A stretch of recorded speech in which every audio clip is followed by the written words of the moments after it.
오늘 우리에게 주시는 하나님의 말씀은 열왕기상 1장 11절부터 27절까지의 말씀입니다. 제가 하나님의 말씀을 봉독하겠습니다. 나단이 솔로몬의 어머니 밧세바에게 말하여 이르되 학깃의 아들 아도니아가 왕이 되었음을 듣지 못하였나이까? 우리 주 다윗은 알지 못하시나이다.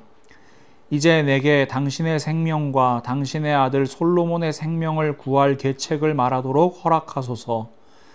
당신은 다윗 왕 앞에 들어가서 아뢰기를 내 주 왕이여, 전에 왕이 여종에게 맹세하여 이르시기를 내 아들 솔로몬이 반드시 나를 이어 왕이 되어 내 왕위에 앉으리라 하지 아니하셨나이까?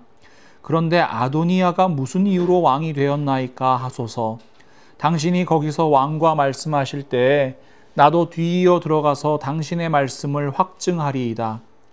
밧세바가 이에 침실에 들어가 왕에게 이르니 왕이 심히 늙었으므로 수냄 여자 아비삭이 시중 들었더라.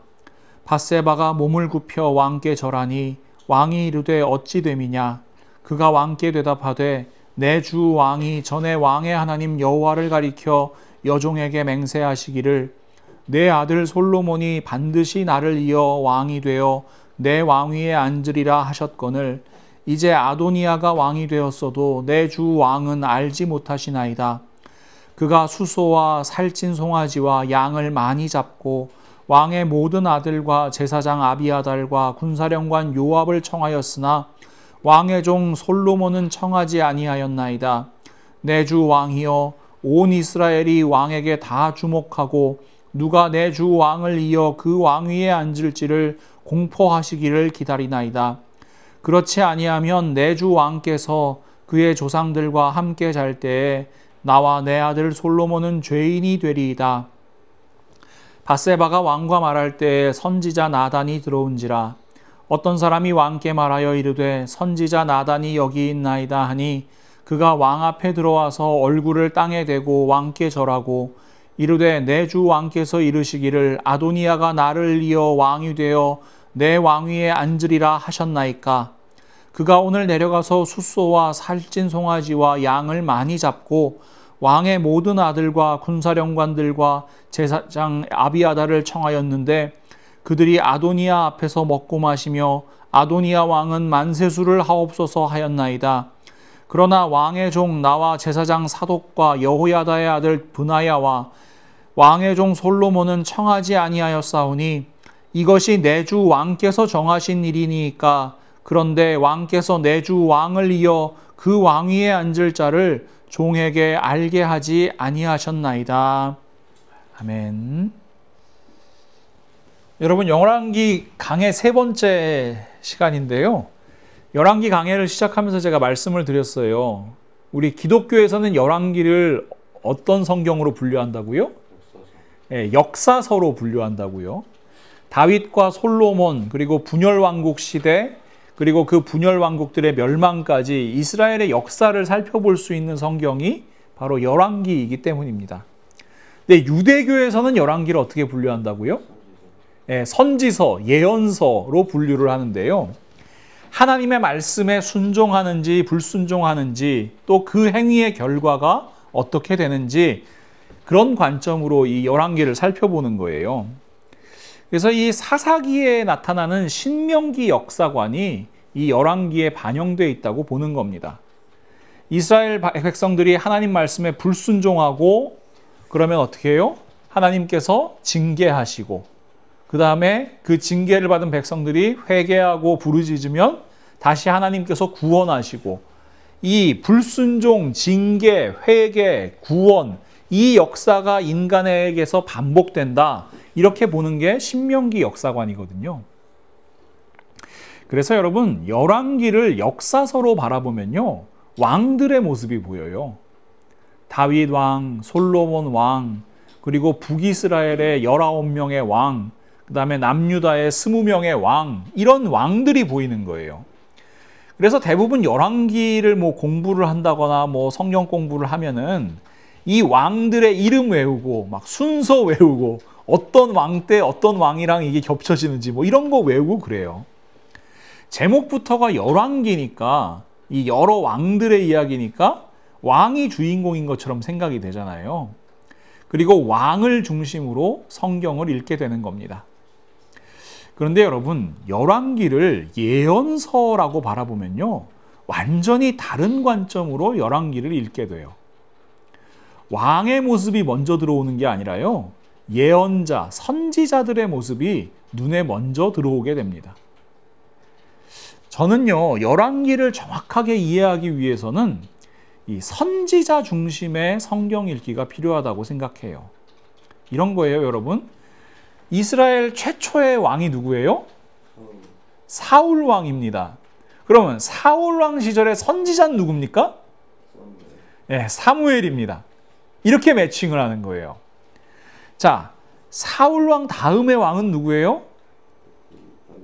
이제 뭐 다윗 왕이라고 우리가 보통 하죠. 그러면 다윗 왕 때 선지자는 누구예요?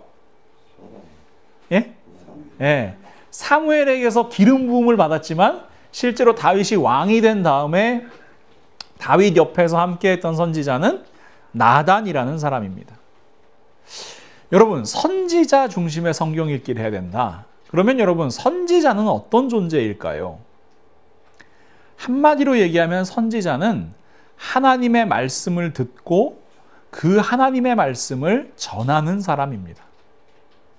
성경에서 가장 대표적으로 평가받는 이 선지자 떠오르는 사람 있으세요? 엘리야. 예. 엘리사. 예, 유명하지요. 근데 예수님께서 그 변화산에서 함께 이야기를 나누실 때, 자, 엘리야 등장하고 또 한 사람 누가 등장해요? 모세가 등장합니다. 신명기 34장 10절 말씀에는 이렇게 기록되어 있는데요. 그 뒤에 이스라엘에는 모세와 같은 예언자가, 선지자가 다시는 나지 않았다. 주님께서는 얼굴과 얼굴을 마주대고 모세와 말씀하셨다. 선지자를 예언자라고 하기도 하는데요. 히브리서 나비의 번역입니다. 이 레위기의 히브리어 성경 제목이 와이크라거든요. 이 레위기 성경의 첫 단어를 딴 건데, 그리고 그가 부르셨다라는 뜻이에요. 레위기 1장 1절 말씀을 함께 보시면 주님께서 모세를 회막으로 부르시고 그에게 말씀하셨다. 여러분, 하나님께서 모세를 택하시죠. 그리고 어떻게 하세요? 모세를 부르시고 말씀하세요. 심지어 신명기 말씀처럼 하나님과 얼굴을 마주보고 대화를 나눴던 사람이 누구냐? 선지자 모세란 말이에요. 그러면은 모세는 어떻게 해요? 그 하나님의 말씀을 이스라엘 백성들에게 전하기도 하고 또 기록하기도 하는 거죠.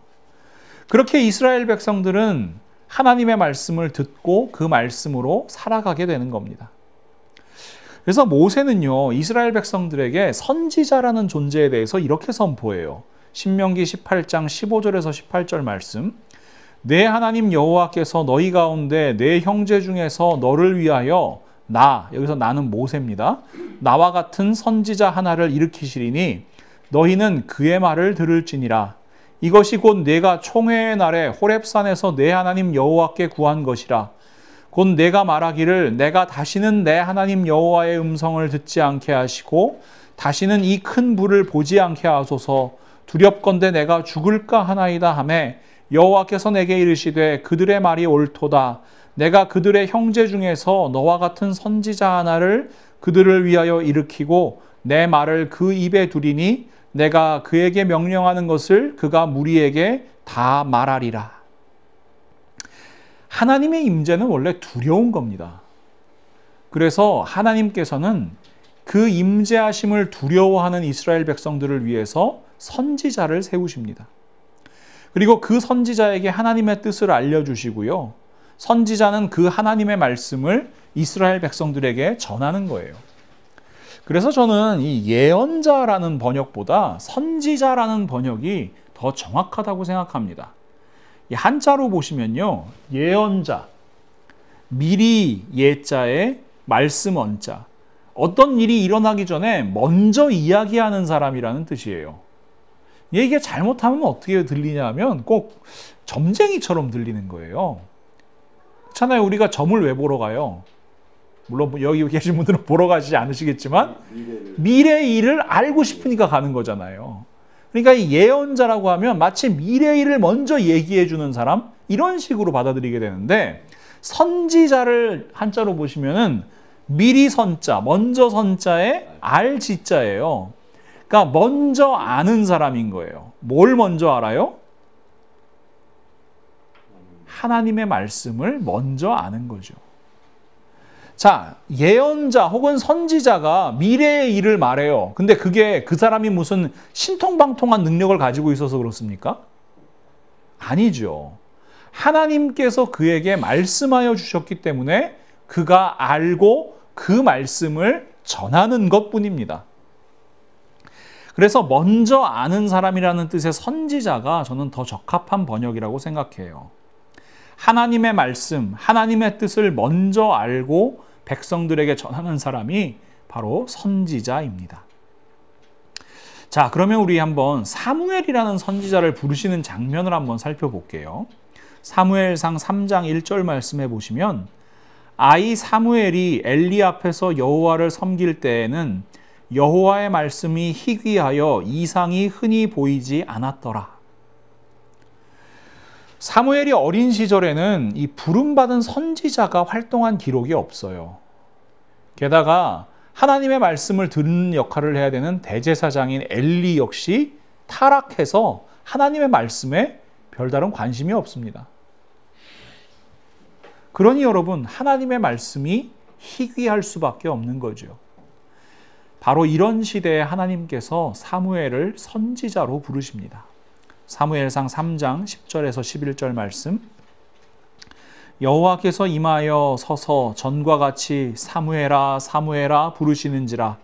사무엘이 이르되 말씀하옵소서, 주의 종이 듣겠나이다 하니, 여호와께서 사무엘에게 이르시되 보라, 내가 이스라엘 중에 한 일을 행하리니 그것을 듣는 자마다 두 귀가 울리리라. 선지자는 먼저 듣는 사람이죠. 말씀하옵소서, 주의 종이 듣겠나이다. 그래서 선지자 사무엘은요, 이스라엘 백성들에게 들은 말씀을 전하고요, 특별히 왕으로 세워진 사울에게 자신이 들은 하나님의 말씀을 전합니다.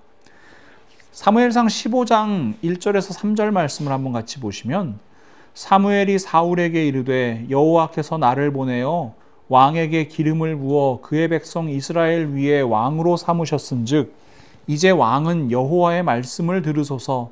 만군의 여호와께서 이같이 말씀하시기를 아말렉이 이스라엘에게 행한 일 곧 애굽에서 나올 때 길에서 대적한 일로 내가 그들을 벌하노니 지금 가서 아말렉을 쳐서 그들의 모든 소유를 남기지 말고 진멸하되 남녀와 소아와 젖 먹는 아이와 우양과 낙타와 나귀를 죽이라 하셨나이다 하니, 선지자 사무엘은 하나님의 말씀을 사울 왕에게 전합니다. 아말렉을 진멸하라고요. 하나님의 심판을 행하라고요. 그러나 사울 왕은 이 말씀에 순종하지 않습니다. 자기 마음에 드는 거, 좋은 거 남겨놓습니다. 아말렉을 심판의 대상으로 바라보는 것이 아니라 약탈의 대상으로 바라봅니다. 사울 왕의 이 불순종에 대해서 사무엘은 이렇게 선포합니다. 사무엘상 15장 22절에서 28절 말씀입니다. 사무엘이 이르되 여호와께서 번제와 다른 제사를 그의 목소리를 청종하는 것을 좋아하심같이 좋아하시겠나이까. 순종이 제사보다 낫고 듣는 것이 순양의 기름보다 나으니 이를 거역하는 것은 점치는 죄와 같고 완고한 것은 사신 우상에게 절하는 죄와 같음이라. 왕이 여호와의 말씀을 버렸으므로 여호와께서도 왕을 버려 왕이 되지 못하게 하셨나이다 하니, 이 말씀을 들은 사울 왕은 이렇게 대답해요. 사울이 사무엘에게 이르되 내가 범죄하였나이다. 내가 여호와의 명령과 당신의 말씀을 어긴 것은 내가 백성을 두려워하여 그들의 말을 청종하였음이니이다. 사울 왕은 사무엘을 통해서 선포되는 하나님의 말씀을 듣지 않고요, 사람의 말을 들은 거예요. 그리고 사울은 계속해서 이렇게 이야기합니다. 청하오니 지금 내 죄를 사하시고 나와 함께 돌아가서 나로 하여금 여호와께 경배하게 하소서 하니, 사무엘이 사울에게 이르되 나는 왕과 함께 돌아가지 아니하리니 이는 왕이 여호와의 말씀을 버렸으므로 여호와께서 왕을 버려 이스라엘 왕이 되지 못하게 하셨음이니이다 하고 사무엘이 가려고 돌아설 때에 사울이 그의 겉옷자락을 붙잡음에 찢어진지라. 사무엘이 그에게 이르되 여호와께서 오늘 이스라엘 나라를 왕에게서 떼어 왕보다 나은 왕의 이웃에게 주셨나이다. 자, 이 말씀이 이루어져서 세워진 왕이 바로 다윗 왕이죠. 그리고 다윗 왕에게 하나님의 말씀을 전하는 선지자가 바로 나단 선지자입니다. 네, 여러분, 나단 선지자에 대해서 좀 정확하게 이해하기 위해서는 먼저 이 질문으로 시작해야 돼요. 자, 여러분 잘 들어보세요. 선지자는 항상 옳은가? 선지자가 하는 말은 항상 옳은가? 예. 거짓 선지자가 있었고 또 거짓 선지자가 아니라도 마찬가지인데요. 자, 여러분 한번 생각해 봅시다. 현대 사회에서 구약 시대의 선지자와 비교할 만한 사람 누가 있을까요? 뭐 기독교에서 인정하지는 않지만 교황이라는 존재를 로마 가톨릭에서는 세워놓고 있어요. 1870년 제1차 바티칸 공의회에서 좀 재밌는 교리가 하나 만들어지는데 뭐냐면 그게 교황 무오설, 교황 무류설이라는 교리입니다. 교황은 사도 베드로의 후계자이고 모든 그리스도인의 최고의 목자이기 때문에 그가 신앙과 도덕에 대한 교리를 전 세계 교회에 선포할 때 오류가 있을 수 없다라는 교리예요. 한마디로 얘기하면 교황은 항상 옳다, 뭐 이런 겁니다. 정말 그럴까요? 기독교의 목사들도요, 자신을 선지자라고 생각하는 경우가 많아요. 제가 신학대학원 다닐 때 제일 싫어했던 말이 하나 있는데요. 그 신학교를 선지동산이라고 부르는 거였어요. 이게 제가 왜 싫었냐 하면 전도사들, 목사들이 가진 선민의식, 영적인 교만함이 느껴지는 단어였기 때문에 그래요. 그런 교육을 받아서 그런지 몰라도요, 실제로 목사들, 그리고 또 성도님들도 이 목사가 하는 말을 하나님의 말씀이고 진리라고 믿는 경우가 많아요. 이 교회에서 상식적으로 이해가 되지 않는 말과 행동이 넘쳐나는 이유가 바로 여기에 있는 겁니다. 목사가 항상 옳다고 스스로도 생각하고 성도님들도 그걸 동조해 주거든요. 정말 그렇습니까? 아닙니다, 여러분. 말도 안 되는 소리예요. 선지자가 하는 말은요, 항상 옳지 않아요. 교황은 물론이고 목사들이 하는 말도 항상 옳지 않습니다. 항상 옳으신 분은 오직 한 분, 하나님뿐이십니다. 선지자도 교황도 목사도 다 인간에 불과합니다. 자기 생각, 자기 욕망 얼마든지 그 말과 행동에 담길 수 있어요. 자기 욕망을 이루기 위한 판단을 할 수 있어요. 인간적으로 판단할 수 있어요.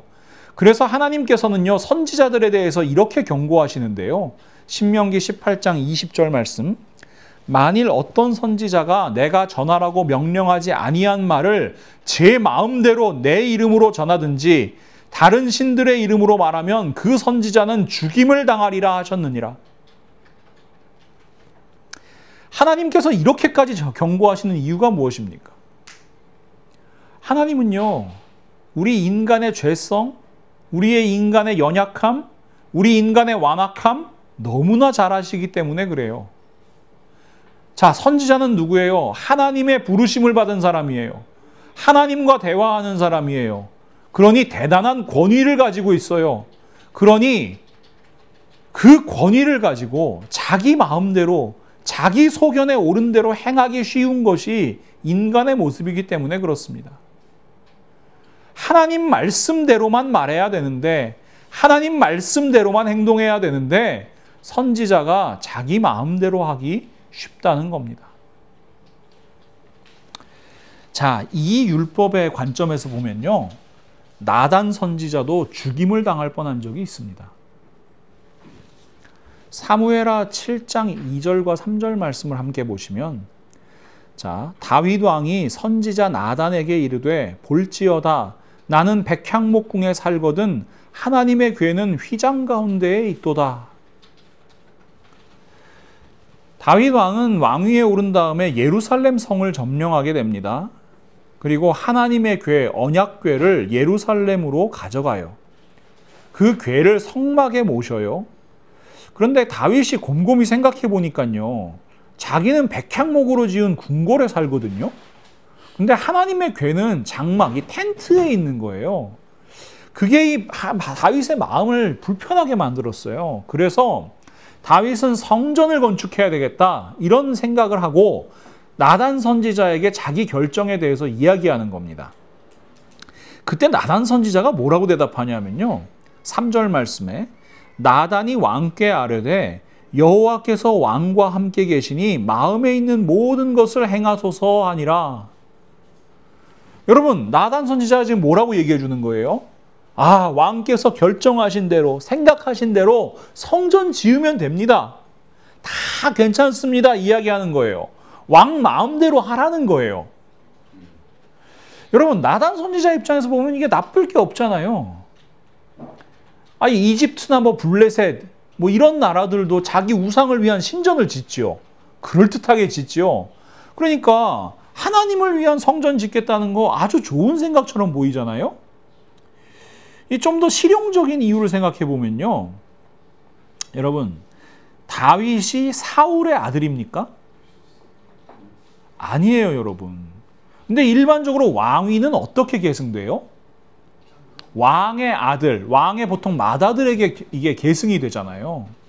근데 여러분, 다윗은요, 사울 왕이 죽었을 때, 그리고 이스보셋이라는 사울의 그 아들이 왕이 되었을 때, 다윗은 헤브론이라는 지역에서 유다 족속의 왕이 됩니다. 그래서 그 유다 족속을 7년 6개월 동안 다스린 다음에 나중에 이 이스보셋이 암살당하고 나서 온 이스라엘의 왕으로 추대되는 사람이에요. 그러니 여러분, 정통성이라는 측면에서 보면 이 다윗은 그 정통성이 좀 부족해요. 오히려 사울의 부하였다가 사울에게 어떤 미움을 받아서 도망 다니다가 자기가 어떤 지역에서 왕이 되고 다시 이 사울 왕의 뒤를 이어서 왕이 된 사람. 그러니까 여러분, 다윗을 반대하는 사람들이 있을까요, 없을까요? 네, 있을 수밖에 없어요. 근데 여러분, 성전을 짓는다면 어떻게 돼요? 다윗의 왕권을 드러낼 수 있어요. 그리고 백성들의 지지도 얻고 백성들을 한 마음으로 모으는데, 여러분, 이스라엘에서 성전만큼 중요한 게 어디 있겠습니까? 그러니 여러분, 나단 선지자는 딱 생각해보고 다윗 왕 마음대로 하라는 거예요. 이게 아주 지혜로운 생각 같거든요. 그리고 솔직한 말로 여러분, 인간적인 마음으로 보면요, 아, 왕이 하겠다는데 아주 큰 잘못 아니면 반대할 이유가 있어요, 없어요? 지금 만약에 왕이 뭐 나쁜 짓 하겠다는 게 아니잖아요. 왕이 나단 선지자를 불러가지고 제가 지금부터 도둑질을 하려고 하는데 괜찮겠습니까? 뭐 이러는 것도 아니에요. 아니면 제가 뭐 그 부하 장수의 아내를 제가 지금 그 겁탈하려고 그러는데 괜찮겠습니까? 이러는 것도 아니에요. 여러분, 하나님 위해서 성전 짓겠다는데 굳이 왕의 기분을 상하게 할 필요가 없는 겁니다. 그래서 나단은 왕의 생각대로 하시옵소서 대답하는 거예요. 그런데 말입니다, 이 모든 것은 나단의 생각일 뿐이었습니다. 하나님의 생각은 달랐어요. 역대상 17장 3절에서 4절 말씀을 함께 보시면, 그 밤에 하나님의 말씀이 나단에게 임하여 이르시되 가서 내 종 다윗에게 말하기를 여호와의 말씀이 너는 내가 거할 집을 건축하지 말라. 나단은 허락했거든요. 아, 왕께서 하나님과 함께 계시니 성전을 건축하십시오 얘기했는데 하나님께서는 성전을 건축하지 말라고 말씀하십니다. 하나님의 뜻은 이렇습니다. 역대상 22장 7절에서 10절 말씀.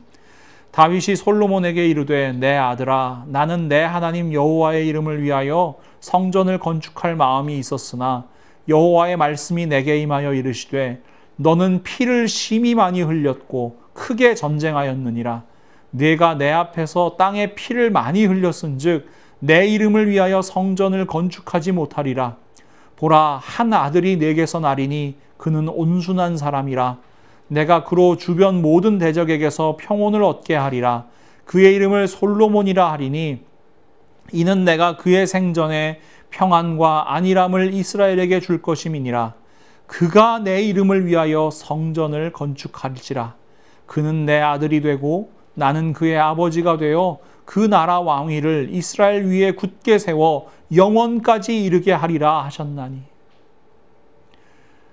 나단의 이야기는 틀렸습니다. 선지자 나단은 죽을 뻔했습니다. 하나님의 뜻이 아니라 왕의 뜻을 옳다고 이야기했기 때문입니다. 나단은요, 자기는 분명히 지혜롭게 처신했고 왕의 기분도 상하지 않게 했고 하나님의 뜻도 이룰 수 있다고 생각했을 겁니다. 그런데 하나님의 뜻은 전혀 다른 곳에 있었어요. 나단은 자신했을 거예요. 나만큼 하나님의 뜻을 잘 아는 사람이 없을 거라고요. 나만큼 하나님의 말씀을 잘 아는 사람이 없을 거라고요. 그런데 사실 전혀 모르고 있었습니다. 나단은 두려웠겠죠. 그리고 자신은 연약한 인간에 불과하다는 사실을 깨달았을 겁니다. 선지자는 하나님 말씀 듣고 하나님 말씀만 전해야 된다는 원칙을 깊이 깨달았을 겁니다. 그래서 여러분, 이 사건 이후에 성경에 기록된 나단 선지자의 모습은요, 매우 단호합니다. 그는 더 이상 사람과 타협하지 않습니다. 상황과 타협하지 않습니다. 그는 하나님의 선지자로서 하나님의 말씀만, 하나님의 뜻만 온전히 선포합니다. 다윗이 우리아의 아내 밧세바를 겁탈해요. 밧세바가 근데 임신을 해버립니다. 자신의 죄가 들통나게 되자 다윗은 우리아를 불러서 아내와 동침하게 해서 자신의 죄를 감추려고 합니다. 그런데 충직한 부하 우리아가 자기 마음대로 움직이질 않아요. 그러니까 군사령관 요압을 시켜서 우리아를 맹렬한 싸움 맨 앞에 세워줍니다. 그렇게 랍바 사람들의 손을 빌려서 충성스러운 부하 우리아를 죽여요. 그리고 밧세바를 데려와서 자기 아내로 삼습니다. 사무엘하 11장 27절 말씀을 보시면 그 장례를 마침에 다윗이 사람을 보내 그를 왕궁으로 데려오니 그가 그의 아내가 되어 그에게 아들을 낳으니라. 다윗이 행한 그 일이 여호와 보시기에 악하였더라. 사람의 눈은 속일 수 있어도 하나님의 눈은 속일 수가 없지요. 하나님께서는 나단 선지자를 다윗 왕에게 보내어 하나님의 말씀을 전하게 하십니다. 사무엘하 12장 1절에서 7절 상반절 그리고 9절에서 10절 말씀입니다. 여호와께서 나단을 다윗에게 보내시니 그가 다윗에게 가서 그에게 이르되 한 성읍에 두 사람이 있는데 한 사람은 부하고 한 사람은 가난하니 그 부한 사람은 양과 소가 심히 많으나 가난한 사람은 아무것도 없고 자기가 사서 기르는 작은 암양 새끼 한 마리뿐이라. 그 암양 새끼는 그와 그의 자식과 함께 자라며 그가 먹는 것을 먹으며 그의 잔으로 마시며 그의 품에 누움으로 그에게는 딸처럼 되었거늘 어떤 행인이 그 부자에게 오매 부자가 자기에게 온 행인을 위하여 자기의 양과 소를 아껴 잡지 아니하고 가난한 사람의 양 새끼를 빼앗아다가 자기에게 온 사람을 위하여 잡았나이다 하니 다윗이 그 사람으로 말미암아 노하여 나단에게 이르되 여호와의 살아계심을 두고 맹세하노니 이 일을 행한 그 사람은 마땅히 죽을지라. 그가 불쌍히 여기지 아니하고 이런 일을 행하였으니 그 양 새끼를 4배나 갚아주어야 하리라 한지라. 나단이 다윗에게 이르되 당신이 그 사람이라. 그러한데 어찌하여 내가 여호와의 말씀을 업신여기고 나 보기에 악을 행하였느냐. 내가 칼로 햇사람 우리아를 치되 암몬 자손의 칼로 죽이고 그의 아내를 빼앗아 내 아내로 삼았도다. 이제 내가 나를 업신여기고 햇사람 우리아의 아내를 빼앗아 내 아내로 삼았은즉 칼이 내 집에서 영원토록 떠나지 아니하리라. 여러분, 지금도요, 윗사람에게 바른 말하는 거 쉬운 일이 아닙니다. 윗사람 눈치 살펴야 되고요, 윗사람 기분 상하지 않게 해야 됩니다. 그래서 윗사람이 잘못해도요, 그냥 입국 닫고 넘어가는 경우가 많아요. 근데 여러분, 왕이 다스리던 시대는 어땠을까요? 왕에게 반대하는 거, 왕의 잘못을 지적하는 건요, 목숨을 걸어야 되는 일이었습니다. 왕은 절대적인 권력을 가진 존재였고요, 왕은 잘못이 있으면 안 되는 신성한 존재로 여겨졌기 때문입니다. 그 달콤한 인생이라는 영화에서 제가 굉장히 재미있게 본 대사가 하나 있는데, 이 부하가 이 보스의 심기를 건드려요. 그러니까 이 보스가 그 부하를 혼내주기 위한 회의를 하는 도중에 이런 얘기를 합니다. 그 보스가 누군가에게 뭔가 잘못했다고 하면 잘못한 일은 없어도 잘못한 사람은 나와야 된다. 야, 이거 되게 무서운 말이거든요. 일개 폭력 조직 보스도 그 정도 권한이 있는데요, 왕은 어땠겠습니까? 근데 지금 나단이 하는 일이 뭐예요? 지금 왕이 당신이 부하 장수의 아내를 겁탈하고 그것을 숨기기 위해 충성스러운 부하 장수를 죽인 것은 바로 당신입니다! 라고 잘못을 지적하는 거예요. 이제 왕에게 하나님의 저주가 임하실 겁니다. 예언하는 거예요. 이건요, 이미 나는 죽었다 생각해야 가능한 일입니다. 예전의 나단 같으면요, 왕의 기분을 살피고 이야기하지 않았을지도 모르겠어요. 그러나 나단 선지자는 다윗 왕의 잘못을 정확히 지적하고 하나님의 말씀을 선포하는 데에 거침이 없습니다. 이것이 선지자의 본질이라는 사실을 알기 때문입니다. 여러분, 오늘 본문 말씀도 마찬가지예요. 오늘 본문 11절에서 14절 말씀을 한번 다시 볼게요. 나단이 솔로몬의 어머니 밧세바에게 말하여 이르되 핫깃의 아들 아도니아가 왕이 되었음을 듣지 못하였나이까? 우리 주 다윗은 알지 못하시나이다. 이제 내게 당신의 생명과 당신의 아들 솔로몬의 생명을 구할 계책을 말하도록 허락하소서. 당신은 다윗 왕 앞에 들어가서 아뢰기를 내 주 왕이여, 전에 왕이 여종에게 맹세하여 이르시기를 내 아들 솔로몬이 반드시 나를 이어 왕이 되어 내 왕위에 앉으리라 하지 아니하셨나이까? 그런데 아도니아가 무슨 이유로 왕이 되었나이까 하소서. 당신이 거기서 왕과 말씀하실 때에 나도 뒤이어 들어가서 당신의 말씀을 확증하리이다. 우리가 여러분, 나단 선지자의 과거에 대해서 알지 못한 채로 오늘 본문 말씀을 읽으면요, 오해하기 딱 쉬워요. 마치 다윗의 아들 이 아도니아가 왕이 되는 걸 방해하기 위해서 나단이 계책을 꾸미는 것처럼 보이기 때문에 그래요.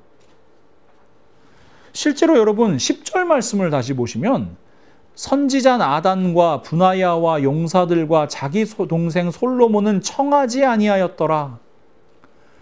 나단은 아도니아에게 초청받지 못한 사람이었습니다. 그러니 여러분, 아도니아가 왕이 되면 어떻게 돼요? 나단은 죽는 거예요. 다윗 왕의 핵심적인 신하였던 나단은 목숨을 부지하기가 어려운 거예요. 그렇다면 지금 나단이 자기 살 길을 찾기 위해서 분주히 움직이는 겁니까? 아니에요. 선지자 나단은요, 하나님 말씀이 이루어질 수 있도록 최선을 다하는 거예요. 아도니아에게는 군사령관 요압이 있어요. 제사장 아비아달이 있어요. 다윗 왕의 핵심 세력이라고 할 수 있는 유다 지파 출신 관리들이 그곳에 집결해 있어요. 누가 봐도 이미 대세는 기울어진 것처럼 보여요.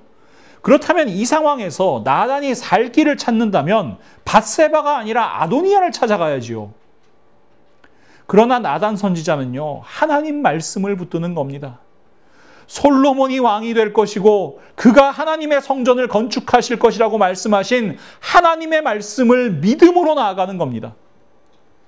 신실하신 하나님의 말씀이 반드시 이루어질 것이라는 걸 믿기 때문에 참된 선지자라면 불의와 타협하지 않는 겁니다. 실패하면 고난과 핍박이 기다리는 것이 뻔히 보여요. 참 바보 같아 보일 수 있어요. 그러나 하나님의 뜻을 붙잡고 그 길을 선택하는 겁니다. 그래서 나단 선지자는 다윗 왕에게 단도직입적으로 물어요. 이것도 목숨 걸고 하는 거예요. 27절 말씀 보시면 이것이 내 주 왕께서 정하신 일이니까 그런데 왕께서 내 주 왕을 이어 그 왕위에 앉을 자를 종에게 알게 하지 아니하셨나이다. 이게 무슨 말이냐면요. 혹시 다윗 왕이시여 당신이 하나님의 약속을 잊어버리고 하나님의 말씀을 어기고 아도니아를 자기 마음대로 왕에 삼으셨나이까? 물어보는 거예요. 혹시라도 다윗 왕이 불순종한 것이라면 다시 하나님의 말씀 듣고 순종하라고 선포하는 겁니다. 나단은 다시 한번 목숨을 거는 겁니다.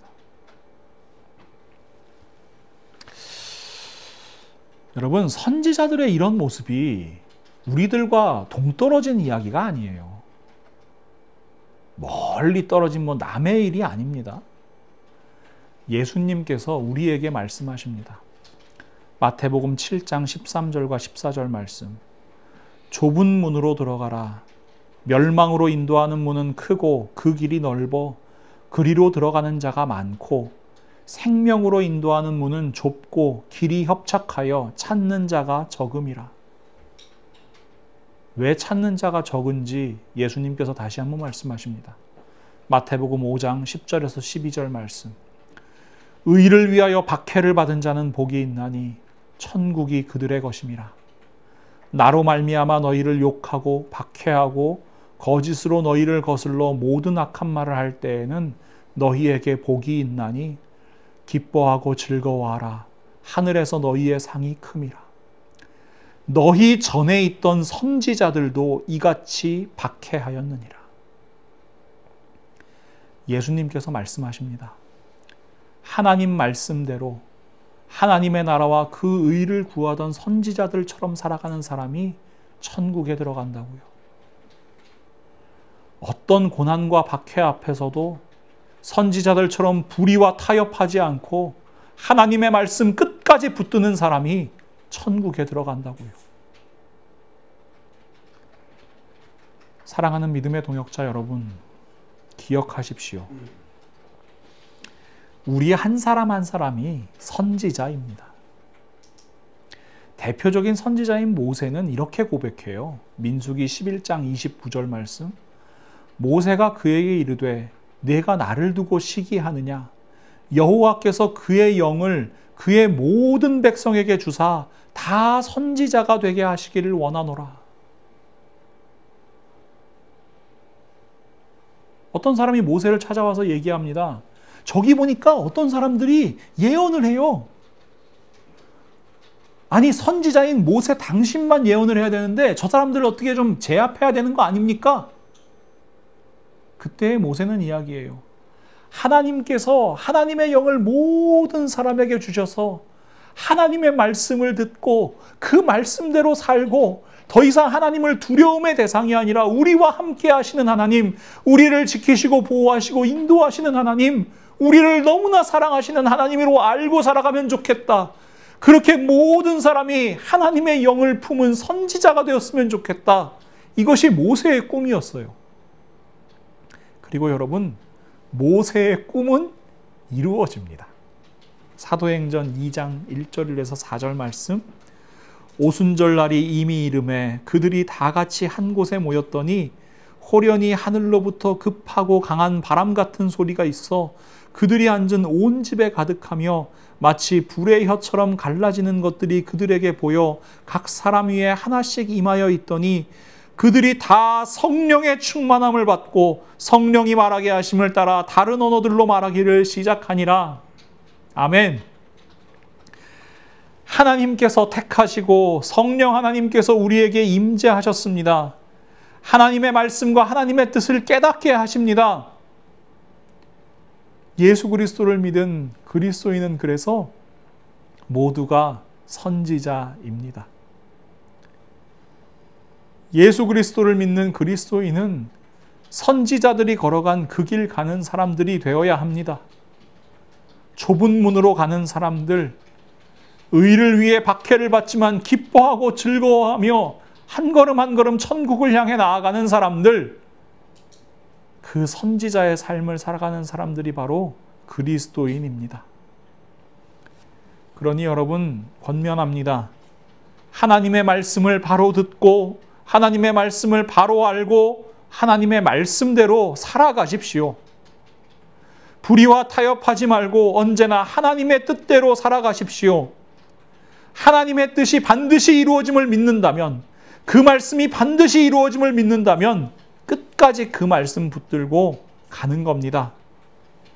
그렇게 결단하며 살아가는 우리 한 사람 한 사람을 통해 하나님께서 이 땅을 거룩한 하나님의 나라 만들어 가실 겁니다. 하나님께서 택하신 선지자로 살아가는 우리 모두가 될 수 있기를 예수 그리스도의 이름으로 간절히 축원합니다.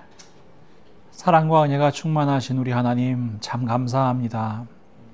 오늘도 저희에게 하나님의 말씀으로 말씀하여 주심을 진심으로 감사합니다. 하나님, 저희들을 택하시고 선지자 삼으심을 진심으로 감사합니다. 저희 가운데 계신 성령님께서 저희에게 알게 하시는 것이 참 많네요. 하나님의 자녀임을 알게 하시고, 거룩한 하나님의 나라 백성임을 알게 하시고, 부족한 저희들에게 구원의 감격을 알게 하시고, 참된 생명을 알게 하시고, 영원한 생명을 알게 하심을 진심으로 감사합니다.